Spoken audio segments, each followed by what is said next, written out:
Ladies and gentlemen, welcome back to the Gus and Dave Sports Podcast. I'm Dave, that's Gus, and today we are joined by a Coastal baseball legend, the spark plug, the energy man from that 2016 baseball championship run, Mr. Anthony Marks. What's going on, fellas? Appreciate you having me. Excited to be here, and as always, go Shants, baby. Yes, sir. What's up? We appreciate you coming on, but the first question I need to ask, I've been seeing this online. Did you really show up to tryouts in some jorts and a basketball Yeah, shirt? so that's coming back, taking storm. Right after we won, Chatty kind of brought that to light a little bit, and he put that in one of his post game pressers. And so it is true. The only thing that's not true is so it wasn't. I was a walk on, but it wasn't a tryout. So like I was a preferred walk on, so I was with the guys. But since I was a preferred walk on, when I got there, like Coach Carter was our Dobo. He didn't really know who I was yet, so I didn't have any gear. I didn't have any of the team stuff. So it wasn't like I went to a tryout and just kind of like walked on with George. I was a part of the team, but I didn't have any official gear yet. And then said, I mean, that was the fit back in the day. I mean, the jean shorts down to the ankles, wife beater. I mean, that was kind of it. It's funny then too. Right after I started getting some of my stuff, I was getting like 2X. I actually still have some shorts in Savannah with me right now. I just always keep them with me. 2X shorts, like 2X shirts, size 12 spikes and turfs. And like, I never really say anything because never got anything for free. So I was just so thankful and grateful to be a part of the team. Like the first practice, Coach Gilmore was like, something like, you're running slow, you're not moving good. I was like, well, I mean, I can't really run and these shoes are too big. I was like, I wear a size 10, these are 12. I was like, my shorts are coming down. I was like, so it was kind of, the whole first month was kind of funny for me. But yes, I did show up to the first hitting workout in jorts and a wife beater. And I think it set the tone for me. I think that's why all the guys liked me. Yeah. Yeah. I left the everlasting mark on them, so they knew. They know. I mean, that is awesome. I mean, the story's coming to light 13 years later. It's got to be pretty important. Crazy. Sweet. That's sweet. So we did a little research on you before this interview. You want to just give some light on your journey before you actually got to Coastal? Because like you said, you're kind of a walk-on. We saw you were in a few different places. What was that like, your journey before Coastal? So for me, I mean, I think I try and tell kids nowadays, I mean, I got lucky with people that were around me, and you never know who's watching and how they can help you out, especially in the future, right? So I was wrestle, football, baseball, all in high school. My freshman year of high school, I stopped playing football. I knew that path wasn't probably for me in college. I was like, I mean, I'm going to stick to baseball and wrestling.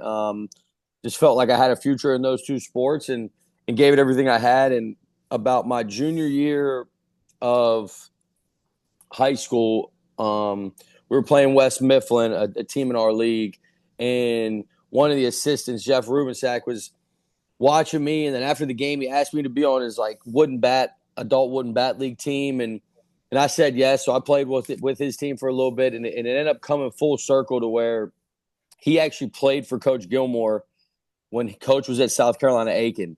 He never really told me any of that. So again, it's something you just never know who's watching, how the baseball world's connected. And then we go into my senior year, and that's when the bats changed from BB Core or from Beezer to BB Core. So the balls were not flying, everything was dead. And Rube, I call him Rube, he goes, yeah, he's like, Coach Gilmore called me and he's looking for guys who can bunt and run because the bats are dead a little bit. So I kind of got lucky with the people that were around me that I didn't even know. And the bats changing for the worse. For me not being a home run guy, I can run a little bit, so it helped in my favor. So those two things really kind of got my foot in the door at Coastal. I graduated high school, then I went to a camp, ran a pretty good 60, and Coach Gilmore said that I'd have a locker, but I wouldn't have a spot, and I'd have to earn a spot on the team in the spring. So that was really all I wanted, was an opportunity and a chance. Now again, being from Pittsburgh too, I saw at Point Park was recruiting me. They offered me pretty good W&J, and then how this coaching thing and my coaching career started too. Jim Chester was the head coach at Penn State Greater Allegheny, and he was recruiting me too, and he had all my buddies from high school. So those were kind of the three other teams besides Coastal that were in the mix. And then years later, Coach Chester, we stayed in touch. He gives me my first job coaching at Barton College, brought me on to Gardner Webb. So it's kind of crazy how my high school recruiting has led to where I was at Coastal, and then after Coastal, and getting my foot in the door in my coaching career as well. Definitely. You never know who you're going to be talking to. So Exactly. Especially now, man. And I was doing all the college stuff with like the transfer portal and all this and that, where it's like, even if you're not going to go somewhere, pick up the phone and tell somebody and be respectful, because you never know when that coach might be at the school that you want to go to, or you're transferring because it didn't work out and you need it and you need an opportunity. And that coach, again, if they're recruiting you in the first place, that means they believe in you. They see something in you. So it's always, I say it's better to be respectful, because that coach, he's taking his time out of his day to recruit you. He sees some light in you, which is, again, he doesn't have to do that. So I think it's awesome. That is awesome. Going when you got to Coastal, I mean, you said you were a walk-on. Yep. 2013, you played 29 games with 9 starts. 2014, 41 games, 15 starts. That 2015, your junior year, really took off. You're a 1 of 2 chance to play in all 60 games and start all 60 games. And then 2016, playing in 72, starting 71.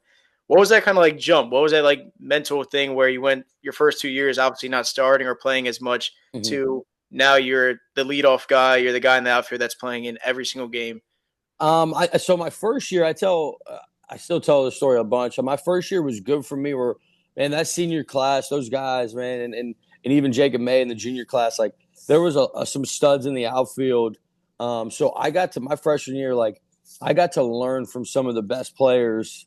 And Jacob May was a big leaguer, right? Like I got to watch the way they did stuff. And Coach Gilmore always talked about it, but inexpensive learning. Like I got to learn from their successes, their failures, without me having to be thrown into the fire too much. So my freshman year, man, it was, as much as, again, you want to play, right? You want to get on the field. I got to learn so much watching. And then the other thing is I would do a chart my freshman year, and it helped me even in my coaching career today. Like I would do the pitch tendency chart, and when you're sitting on the bench, some kids can sulk and not pay attention and almost kind of jack off a little bit. And it was like I was locked in every single pitch. All right, this is why they're throwing a breaking ball here. This guy's going fastball heavy. Just different things in the game, the tendencies that I started to learn, the little nuances my freshman year just by sitting the bench. So as frustrating it was, there's always two ways to look at things and two ways to take them head on. You know, I mean, am I going to sulk about this or am I going to make the most of this opportunity? But then you fast forward to my sophomore year, I played a little bit more, but not as much. And then all those guys were gone. So that was a little bit harder because I felt like I wanted to crack the starting line. I felt like I could be out there. I felt like I could help the team, and I wasn't. And then when I would get out there, I wasn't producing. So mentally, my sophomore year was a lot harder. Again, our team wasn't having the most success. It was our worst season at Coastal. Again, and when you're losing and no one's playing up to par, everybody's kind of miserable. You know, it's not as fun to go to the ballpark when we know we're not winning. And it's like, is coach going to bring us back? You know, some of those, that was before the transfer. It was just kind of Gilly telling you, hey, man, you got to get out of here. So that's always in the back of your mind. And honestly, we had some conversations when I was a sophomore about if this was going to work out for me, if I was going to stay Coastal, some things like that. And then it ended up, I think it was the last like 7 or 8 games, maybe 9 games my sophomore year. I ended up starting all of them and kind of getting hot. And they were like, all right, if that Anthony Mark shows up every day, I mean, you can play here. So, again, just betting on myself, we're like, all right, I know that's me. I just needed to kind of get out of my own head and play free and play fast, which, again, is the reason I was at Coastal. When I wasn't thinking and I was just playing free and playing fast and being me and not afraid to make mistakes because they're going to happen, I played way better. So those last 9 games my sophomore year helped catapult into what was then my sophomore summer in the CPL with the Asheboro Copperheads, where I kind of took that league by storm and played really, really well against some really, really good competition and really, really good players, really high prospects, which helped give me even more confidence. Whereas like that summer, I was like, third or fourth, maybe second in the league in average. And I was like first the whole summer. I was like, oh, okay, I do belong in college baseball at this level. Like I can play here. Just kind of helped me prove that I belong. And then I used that right into the next 2 years. And again, I wished so my junior year, I played every single inning too. So I never came out. Something I was prideful in. And then my senior year, I kind of wanted to double it back. And then the first game of the year, we beat App State so bad, like Coach Gilmore took all the starters out in like the seventh inning. I was like, well, there goes that one. Yeah. So, but man, I said it's tough not playing right away. I mean, nobody plays the game to sit on the bench, but there's different ways you can look at it and different things you can learn. Like I said, the tendencies. I got really good at dirt ball reads from the bench just because I was tracking the baseball over and over and over again. So like when I was my turn to play, like I was ready for those little things. Just in the outfield, where to throw the baseball to the cutoff, to the lead runner, when do we throw behind? Like there's things you can learn from watching, like I said, inexpensively make other people making mistakes or other people having success. You can learn from that. So I was thankful for all 4 years, and I'm just very blessed that when I got my opportunity to play every single day, I was ready for it. And I think some of those things that happened earlier in my career set me up to have some of that success later. Definitely. I can definitely tell where you can get this coaching aspect from, because you sound just like my high school coach saying, pay attention to the small details, even when you're on the bench, because you never know when your time is going to be put out there, wherever you may get put. Exactly. Also, I have another kind of detail that I saw while doing some research on you. I don't know if it was your freshman or sophomore year, but you had a start at shortstop. Do you remember that at all, or no? No, I don't remember that one. Or maybe not a start, but maybe you got subbed in to play short for one game. They might have did something. I don't know. I still tell some of the guys I was the best shortstop. I got the best hands, but since I was lefty, they never let me play it. Yeah. So I never I played shortstop a couple times, like in Legion ball, and some of that growing up. But I don't remember that. I'd have to do some research on that too, because I feel like at that one I would not forget. Yeah, and I'd be asking for the ball, hit it to me, because I would tell everybody from the outfield I'm the best shortstop out here. They just don't let me on the dirt. When you're small and lefty, so you can't play first, they don't let you on the dirt. Man, it's not fair. That is fair. That is not fair whatsoever. Right? Come on. That's funny. Guess you got. All right. So let's kind of go into like the World Series aspect. What was that experience like for you? Because we have obviously talked to a few of the guys that went to the World Series last year. Mm-hmm. They said it was one of the coolest experiences of their life, even though that Coastal, our fan base, isn't as big as like an LSU. Was it kind of the same thing with playing Arizona back in 2016, where you basically thought the whole stadium was kind of against you, but it didn't really matter at that point because we're at the highest, ranking of college baseball? I think ours might have been a little different. Because again, LSU, man, that when we were playing, we knocked them out, and they're still had LSU fans in Omaha. Like that fan base is so big. Yeah. So I think that they could probably feel like everybody was against them in Omaha, where like to us, and it isn't like Arizona's a powerhouse, but it isn't like their fan base is a crazy powerhouse, right? So I honestly felt like more people were rooting for us, and throughout the whole tournament in Omaha, more people were rooting for us. Which you come from NC State, where again them fans are ruthless. They're crazy. They be saying nasty things to you. That fan base is crazy. Then you go to LSU, and they're just LSU's fan base is almost like it's just overwhelming. Like because you hear all the stories, then you get there and you're like and then it's like actually true times 10. You're like, oh, this is crazy. It's like an out of body experience. Then you go to Omaha where everyone's rooting for us. And personally, I think our team in 16, like we were better when people were rooting against us. I mean, we were all undersized, under-recruited. Like we wanted to feel doubted. So it was kind of interesting. We're like, wait, all these people like want us to win. They're like actually rooting for us. Yeah.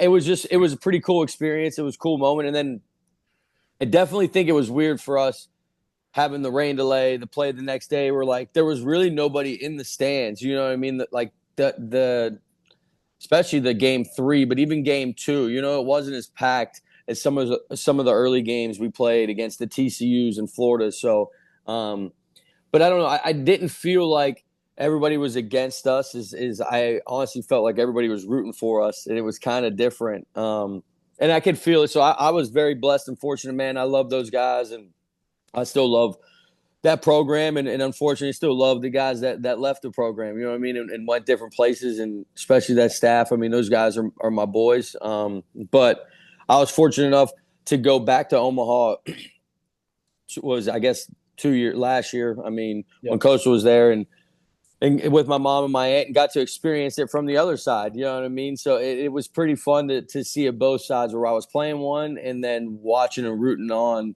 the shots from alma mater. So it was fun. And then let those guys let me get into the locker room against Oregon State and kind of give the pump up speech. I took a little note out of Schnall's book. He would always say to us, where if you need something to get you going, drink a Red Bull and check your pulse. You know what I mean? Because that place can be 30-something thousand people. Like you shouldn't need a pump up speech. You know what I mean? Check your pulse. You should be alive. So kind of short and sweet with them, but I was very blessed and fortunate that I've been on both sides of experience in Omaha, and I tell a lot of people, if you haven't been, you got to get out there, man. It's awesome, and hopefully Lemonis and them dudes are doing some good things right now. Not hopefully, I know they're doing some good things right now, and we'll be back soon. Definitely. I wanted to mention LSU real quick again. In that 2016 game 2, you stole second, you stood up, brushed the dirt off your chest, pumped to the dugout. What was like going through your mind in that moment when you stole second?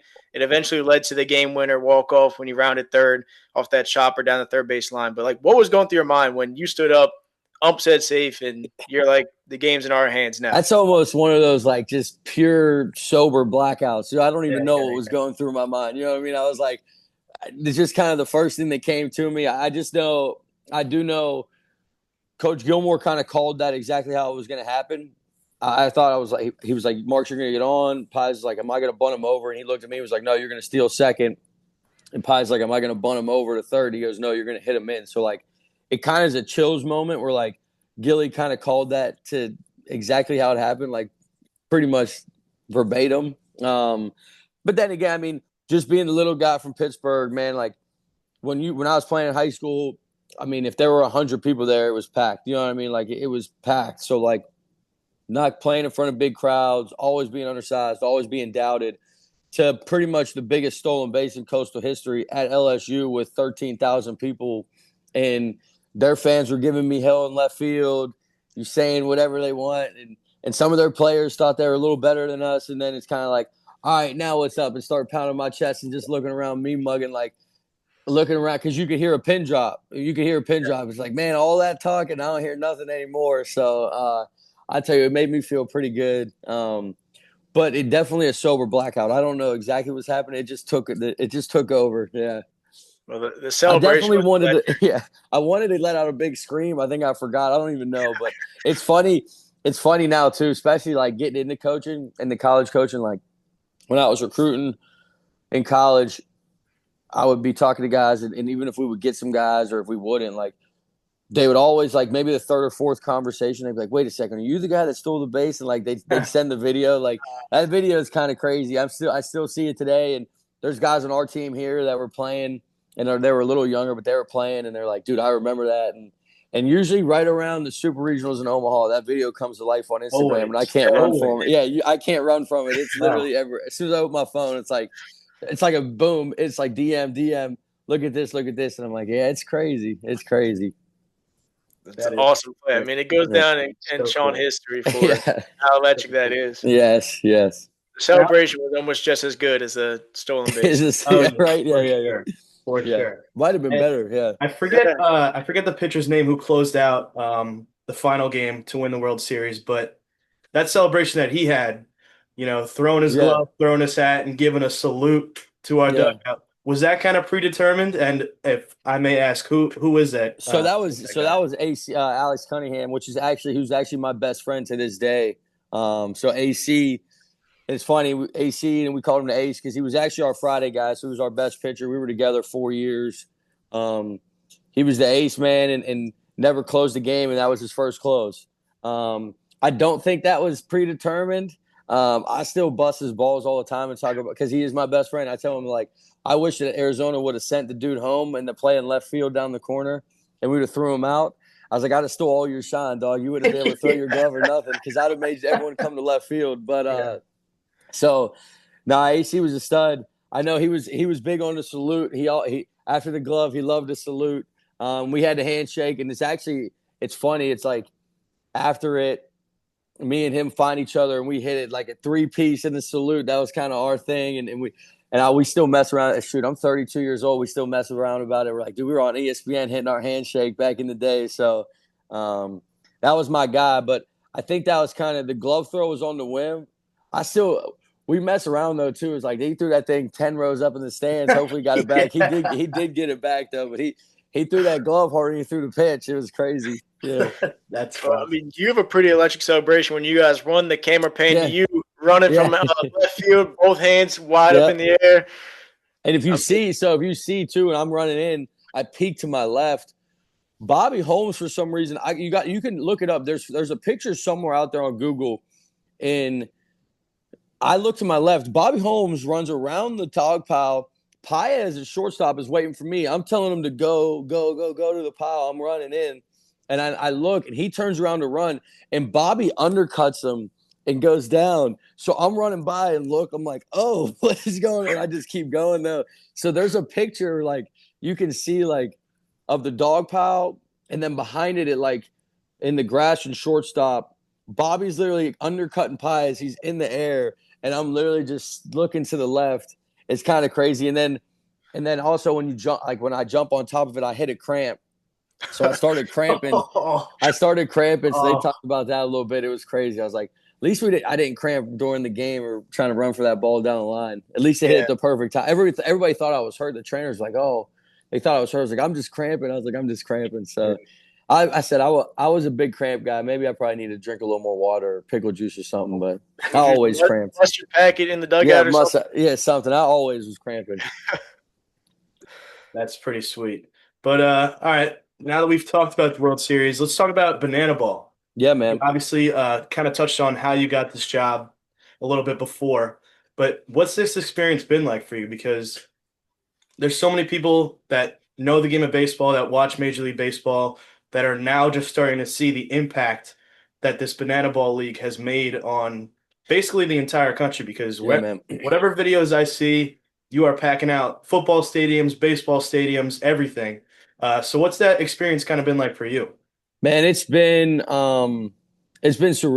It's been surreal. Like I can't even almost put into words how grateful I am for this experience and for the opportunity that Mark Crocco, the head coach of our team, the Coconuts, Tyler Gillum, the head coach of the Bananas, Jesse, the guy who runs the show, just for giving me the opportunity and the chance to be a part of Banana Ball, because I don't know, it was almost like I was falling out of love with baseball, man. Like I was doing the college stuff to get I know I just loved it. And then I was doing the college coaching and the last couple of years, man, it's just the money's involved. It's transactional. Like you can't make as much of an impact. Everyone's transferring it. And again, that's just the nature of the beast. So like, it wasn't like I was upset at other people. It was just like, man, this just wasn't for me.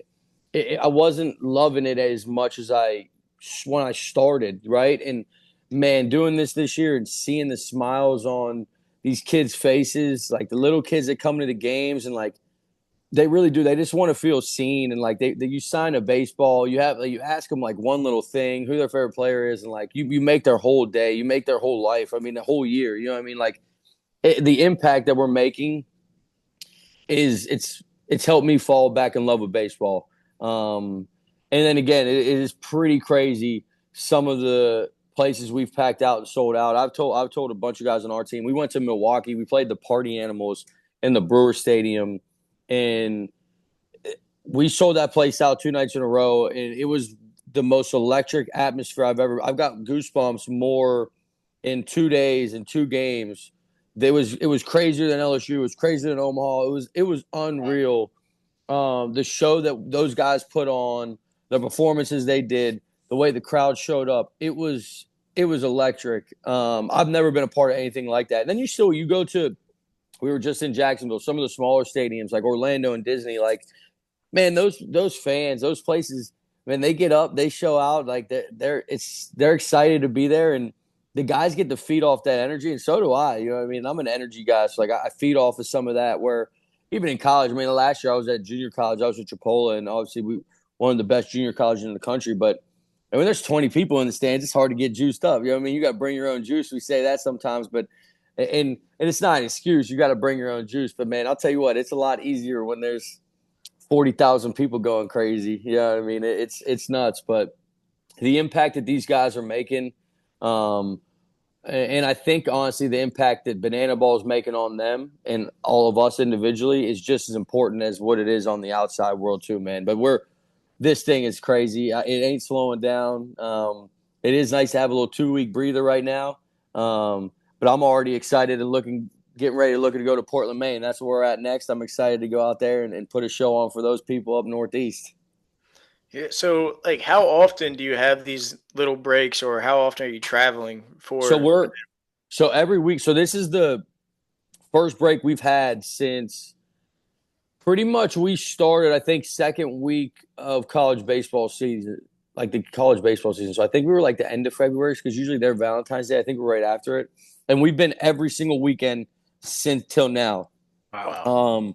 And I know our team, the Coconuts, we've been in Savannah once. So like we all live in Savannah. So there was one weekend where we played at home against the Bananas. But besides that, man, it's every weekend. Now every weekend changed a little bit. There's been times we play Thursday, Friday, Saturday. Sometimes we play Friday, Saturday, Sunday. Sometimes it's just Friday, Saturday, or Saturday, Sunday. So it's either 2 or 3 games a weekend from Thursday to Sunday. And depending on those games, it changes the travel. So we usually travel the day before. If we play at a big-time park, we'll play 2 days before and get a rehearsal day in just to kind of see the lay of the land. And then when the game's over, or that last game's over, game 3, game 2, we're out the next morning. So, I mean, we're kind of in and out. Come back to Savannah. A lot of these guys, it's a little recovery, quick practice, and you blink and you're on the next flight to the next spot. Now, again, there's been some, like we got to play Coastal, which is amazing. It was awesome for me. We played at Charleston, where some of those we'll bust, like Jacksonville, Orlando. We busted those ones, but we played all over. We played in San Diego, Milwaukee, Amarillo, San Antonio, Frisco. We played a couple places in Texas that were really cool. The Jersey Shore was sweet. I know everywhere, man. I could talk good about every place we've been, and it's kind of just the start of it. And for us, I've been more proud too. Like it's different, especially if we're one of the new teams. So a lot of the guys on our team, this is their first year doing it, and they've answered the bell really well. And we're in 3rd place right now, and we're playing really, really well. And that's the other thing. A lot of people always ask about the script and this and that. We're like, it's not scripted. These guys are competing. We're playing to win.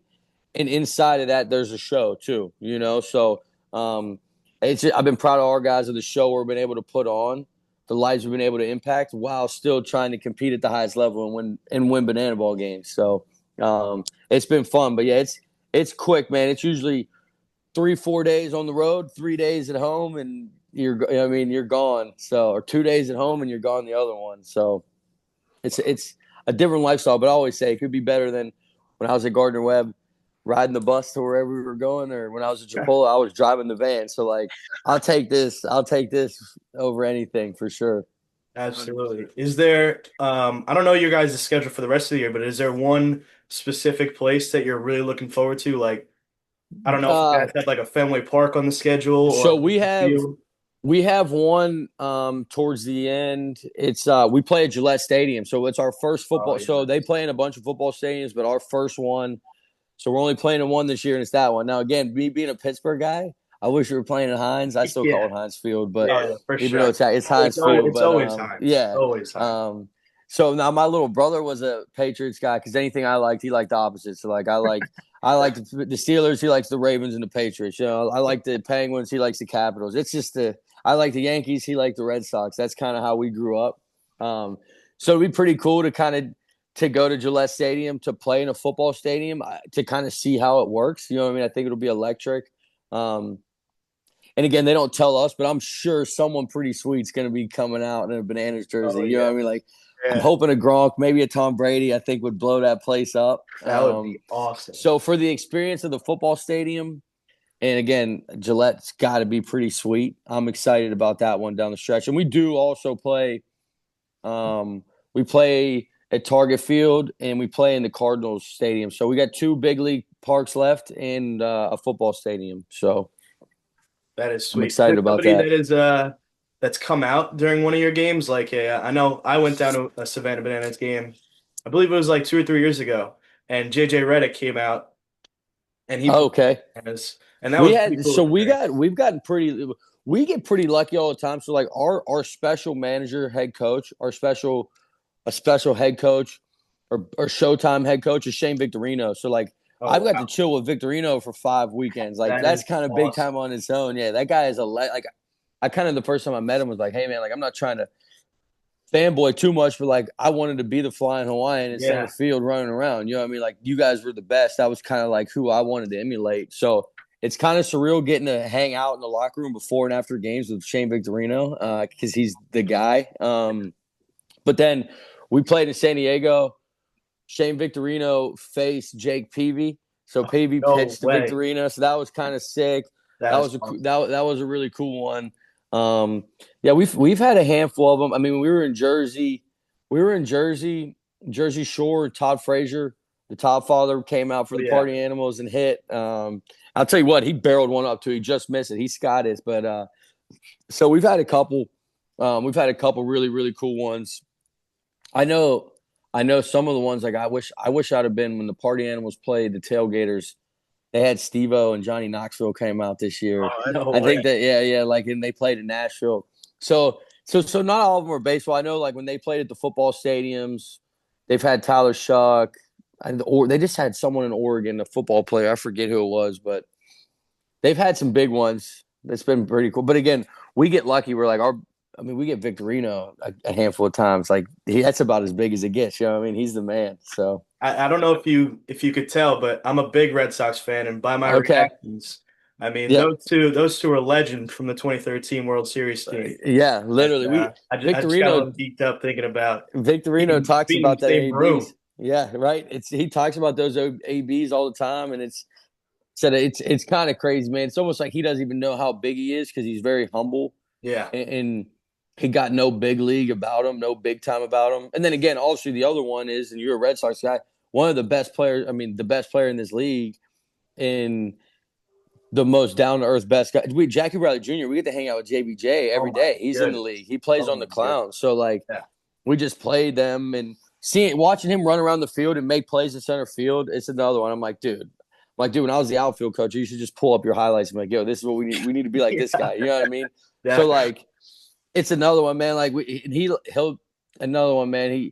He's the nicest down to earth guy ever, and you wouldn't even be able to tell he was Gold Glove winner in the big leagues. You know what I mean? World Series champion. Like those guys. That's what makes those guys special. So yeah, I almost forgot we get to just hang out with JBJ like every day here. So it's pretty cool, man. It's surreal. It is so sweet, so sweet. I want to hit you with a little. You're from Pittsburgh. When I looked up, now we're talking. Try to find some interviews you were doing, and I found a mic'd up from when you were at the regional, and you were talking about Sidney Crosby. Is Sidney Crosby? Do you think he is the best player in NHL history? Do you think he was the best player in his prime? The best player in his prime? Yeah, I think if he doesn't get all those concussions and gets hurt, he was out for a while. I mean, I think so. He's the best puck. He's so good on the ice, man. Crosby, there's something about him. Now, again, I think it plays a little bit. The fact that we're able to get him and Malkin together for so long, and Letang even, like all three of them, I think it's like the Jordan Pippen. You know what I mean? Like, what's Crosby without Malkin? You know what I mean?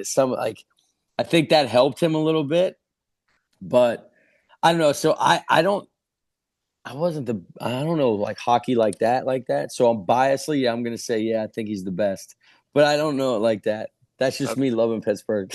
So you got to be an Ovechkin guy, right? Yeah. So obviously he's got the most goal, right? I mean, he's got the most goals. He broke the record, right? Yeah. You think he's going to play again this year? He just signed another 1-year deal. Oh, he did sign a 1-year deal? Yeah. So he's going to be untouchable. So he's kind of the GOAT. He's got to be, right? I'm not a big hockey guy, so I'm just gonna say he's a GOAT because he's on the Caps and been there forever. But I mean, I don't know. Gus is more of a hockey guy. He might say Gretzky. Gretzky, yeah. I was gonna bring up, I mean, Wayne Gretzky, he did play in, this like the 80s and 90s era. But I mean, the way Ovechkin plays with such a physical play style, and being able to score all these goals is something we'll never be able to see again. So, I mean, it is a tough, discussion with those three. But isn't Wayne Gretzky's daughter married to Dustin Johnson, the coastal alum? There's coastal connect, so I can get behind Gretzky. We can get behind Gretzky, behind the Gretzky one, That's funny. It all comes full circle. You connect the dots, right? Always. It's kind of crazy. He's a coastal guy too. Yeah, it's like a little hidden fact that no one knows. Right. Literally, that's a nugget. Especially during the big tournaments, you can I'll watch him and they'll be like, "Who you rooting for?" I'm like, "Oh, DJ, he's a coastal guy." Just throw it in there. Just throw it in there. Why not?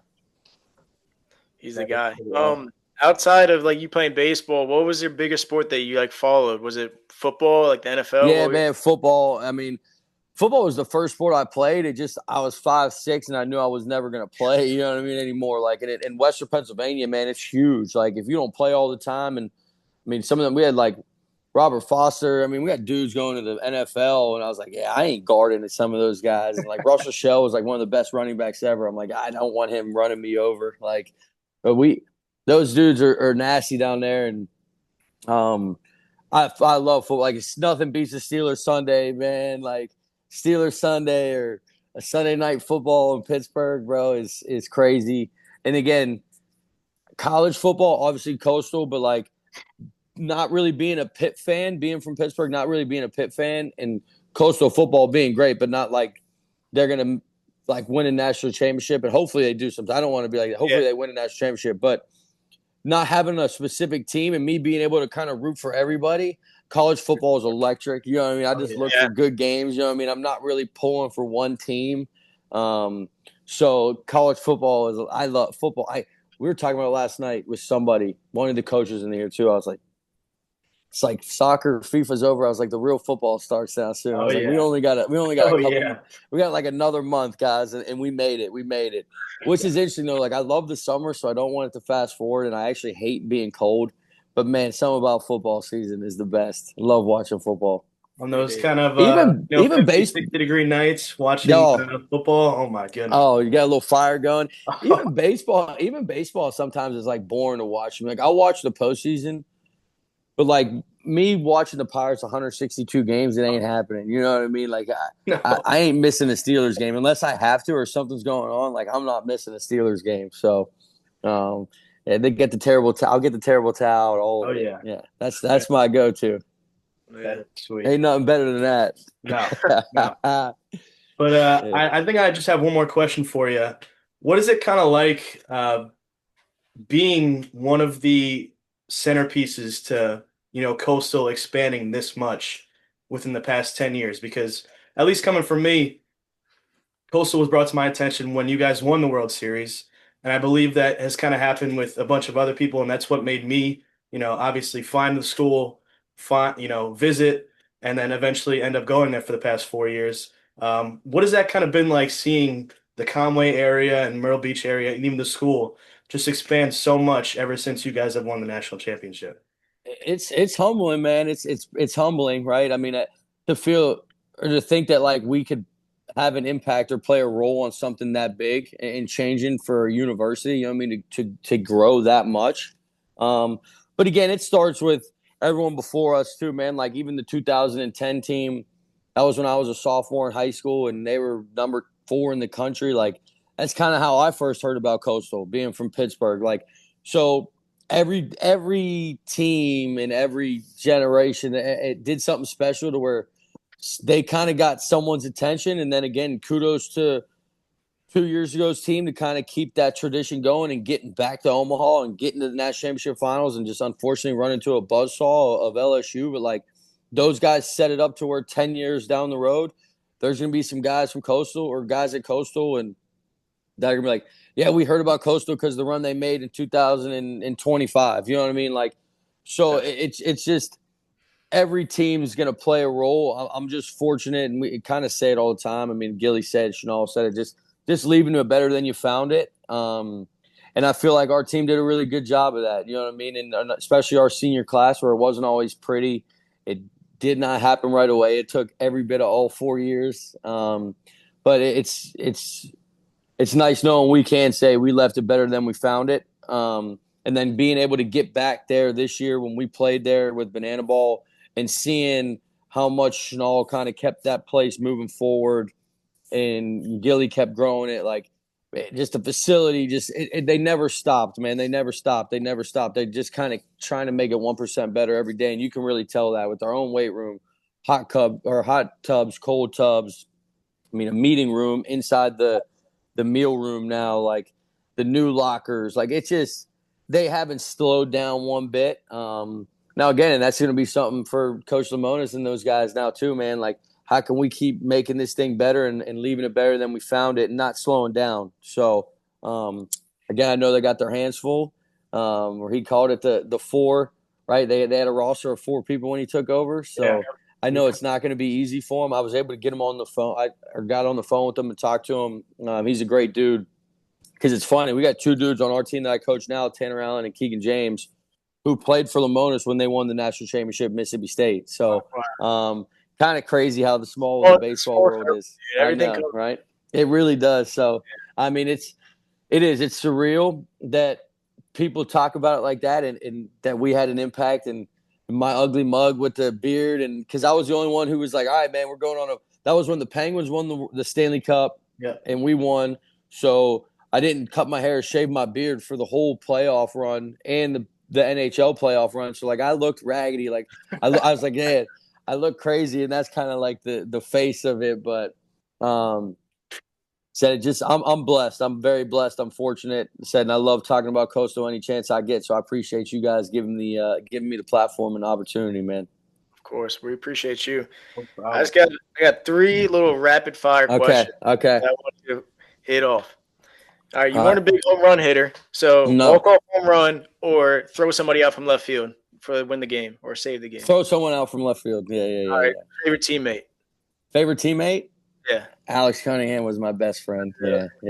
What was the best post-game meal that you would have waiting for you in the locker room when you got back? If you could What was the best post-game meal? Oh, well, I'll say this much. Whenever Coach White, he was the best. He took over with the strength and nutrition. He always made us eat healthy, so I hated when he would do it because I hated eating healthy. I still eat like a little kid. I'd much rather just a box of pizza or something, but I don't remember specifically what it was. When we went to LSU, though, like before and after the games, they were feeding us like some crazy, like just that seafood, Southern bowls. Like, it was like, oh, I remember that. I don't remember which game specifically, but besides that, I will say when we would get back to the hotel, I was big, and I probably shouldn't because it's not really that good, but like if I saw like some Olive Garden catered or something, I'm like, all right, we're eating good. Yeah, I can do some of that. Yeah, I could do that. All right, and then what was your favorite walk-up song you had in your career? My favorite walk-up song was Akon, Never Gonna Get It. That was like my junior year, and then my senior year, I changed to T.I. Rubber Band Man, and I was struggling. And I was like, I need to change it back to Never Gonna Get It, Akon. Right, kind of, I know you like my swagger. That part was like, and that was when I would walk up to him like, all right, yeah, I'm feeling myself. I'm about to get a knock here. So that was my favorite walkout by far. All right. That's all I had. That was awesome. Sweet. So that's going to wrap it up for this episode of the Gus and Dave Sports Podcast. We want to thank you, Anthony, again for coming on. It's been an absolute pleasure to have you on, and we shall see you guys next week. Let's do it. Well, I appreciate you guys having me. You guys keep doing your thing, keep at it, and keep putting the good word of the shots out there, man. Thank you guys. Let's go. Appreciate you, boys.